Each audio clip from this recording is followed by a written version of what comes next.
Local news for Wednesday, the 29th of April.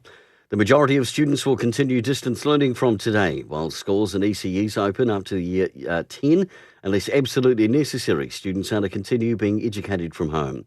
At UCOL, the exception will be for students who are due to finish their qualification this semester, but need to complete a practical learning exam or an on-site assessment or exam to qualify. Essential workers heading to Wellington will have to do so by bus during Alert Level 3.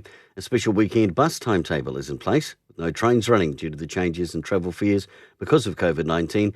Metlink are also refunding customers who have purchased monthly rail passes for April, May and June.